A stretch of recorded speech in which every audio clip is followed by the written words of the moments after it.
కలియుగము సాధన. మనకి కృతయుగం, త్రేతాయుగం, ద్వాపరయుగం, కలియుగం అని 4 యుగాలు. ఒక్కొక్క యుగమునందు ఒక్కొక్క లక్షణము పొడసూపుతూ ఉంటుంది.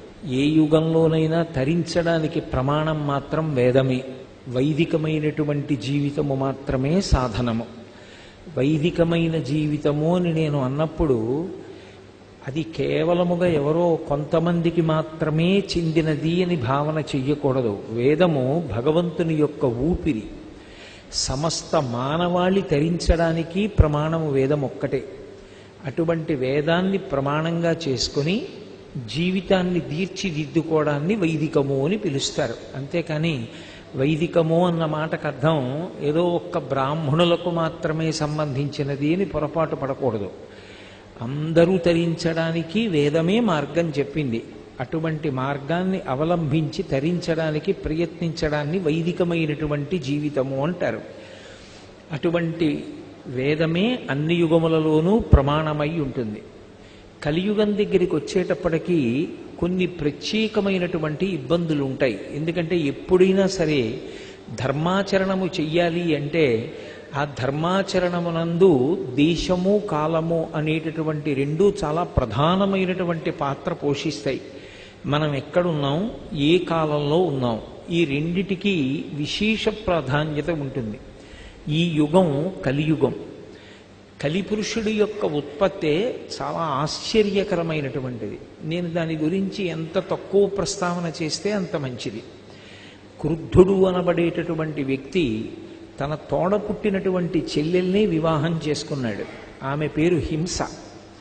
ఆ క్రుద్ధుడు హింస అనబడేటటువంటి అన్నా చెల్లెళ్ళు పెళ్లి చేసుకుంటే వాళ్ళకి కలిగినటువంటి కుమారుడు కలిపురుషుడు. అంటే ఎంత వేద విరుద్ధమైనటువంటి జీవితంలోంచి కలిపురుషుడు వచ్చాడు అన్నది అర్థమవుతూ ఉంటుంది. అందుకే కలిపురుషుని యొక్క లక్షణం ఏమి అంటే పాపభూయిష్టమైనటువంటి జీవన విధానము, వేద విరుద్ధమైనటువంటి జీవితము. అసలు ఏది ఈశ్వరుడు చెయ్యవద్దు అని నిషిద్ధ కర్మగా చెప్పాడో దాని యందు అనురక్తి పొందడం, ఏది భగవంతుడు చెయ్యమని విహిత కర్మగా చెప్పాడో దాని యందు అనురక్తి లేకపోవడం, ఇది కల్పించగలిగినటువంటి వాడు సమస్త పాపములకు కారణమైన వాడు ఎవరుంటాడో ఆయనకే కలిపురుషుడని పేరు. కలియుగంలో ఉండేటటువంటి ప్రధాన లక్షణాల్లో ఒకటి ఏమిటి అంటే రాక్షసులకు శరీరం ఉండదు. త్రేతాయుగం వరకు రాక్షసులకు ఉపాధి వేరుగా ఉండేది.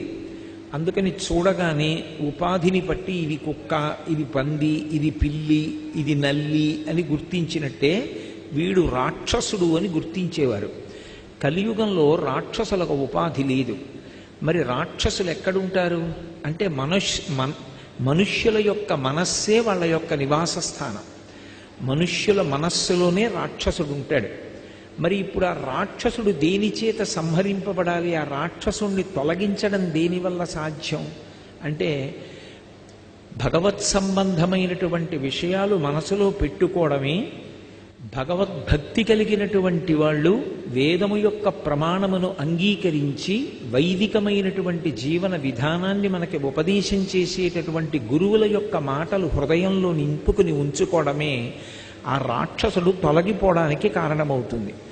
అందుకే కత్తి పట్టుకు రాక్షస సంహారం చేయడం కుదరదు. కలియుగంలో మనుష్యుల యొక్క మనసు మార్చవలసి ఉంటుంది.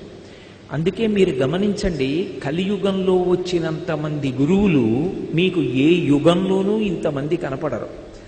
రామకృష్ణ పరమహంస, స్వామి వివేకానందుడు, అలాగే భగవాన్ రమణులు, కామకోటి పీఠాన్ని అధివసించినటువంటి మహాపురుషులు చంద్రశేఖరేంద్ర సరస్వతి మహాస్వామి, శృంగగిరి పీఠాన్ని అధివసించినటువంటి విద్యారణ్యులు చంద్రశేఖర భారతీ మహాస్వామి, అభినవ విద్యాతీర్థ మహాస్వామి, ఉగ్రనరసింహ భారతీ మహాస్వామి, అలాగే ఎందరో పెద్దలు ఈ లోకంలో అవతార స్వీకారం చేశారు.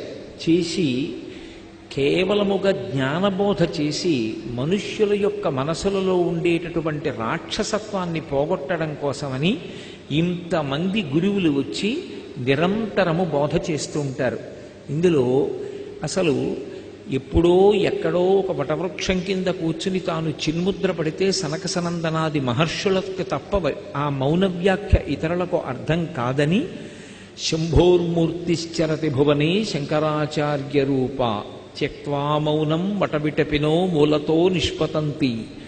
ఆ వటవృక్షం కింద కూర్చుని తాను చిన్ముద్ర పడితే కొంతమందికి మాత్రమే అర్థమవుతుందని తాను ఈ దేశమంతటా సంచారం చేసి వేదము యొక్క ధర్మాన్ని లోకానికంతటికీ ప్రచారం చేయడం కోసమని తాను సన్యాసాశ్రమ స్వీకారం చేస్తే ఒక చోట ఉండవలసిన అవసరం లేకుండా పాదచారి అయి భారతదేశమంతటా పర్యటించడానికి అవకాశం ఆశ్రమధర్మంగా దొరుకుతుందని తాను చిన్నతనంలో సన్యసించి భారతదేశమంతటా పాదచారి అయి పర్యటించి వేదము యొక్క ప్రమాణాన్ని వేదాంతర్గతమైనటువంటి అద్వైత సిద్ధాంతాన్ని భక్తితో కూడినటువంటి కర్మాచరణము యొక్క ప్రాధాన్యాన్ని షణ్మత స్థాపనాచార్యులై పంచాయతన పూజా విధానాన్ని ప్రవేశపెట్టి ఎన్నో స్తోత్రములను మనకు అందించి కైలాసం నుంచి 5 శివలింగాలు తీసుకొచ్చి భారతదేశంలో ప్రతిష్ఠించి సౌందర్యలహరి వంటి స్తోత్రాన్ని అమ్మవారి దగ్గర నుండి తీసుకొచ్చి మనకు అనుగ్రహించి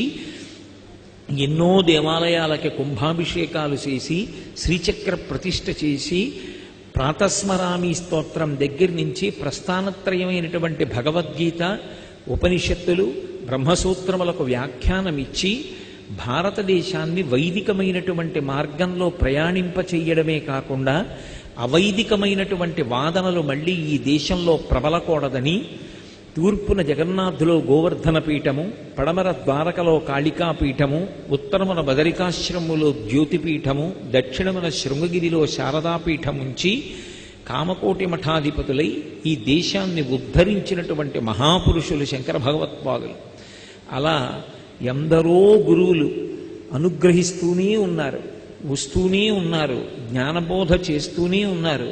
దానికి కారణం కలియుగంలో మనుష్యుని యొక్క మనస్సులో ఆ రాక్షసులు కూర్చుని ఉండడం, మనుష్యుణ్ణి సంహరించడం సాధ్యం కాదు కాబట్టి ఆ రాక్షసుల్ని తొలగించేటటువంటి ప్రయత్నం చెయ్యడం. కలియుగం యొక్క ప్రభావం ఎలా ఉంటుంది, కలియుగంలో ఉండేటటువంటి లక్షణాలు ఎలా ఉంటాయి, ఈ విషయాల్ని మనకి ప్రధానంగా భాగవతం చెప్పింది. మహాభారతంలో ఆరణ్య పర్వంలో ధర్మరాజు గారిని కలుసుకొని అక్షహృదయాన్ని ఉపదేశం చేసేటటువంటి సమయంలో బృహదశ్వుడు అనబడేటటువంటి మహర్షి కలియుగ లక్షణాల్ని వివరించాడు.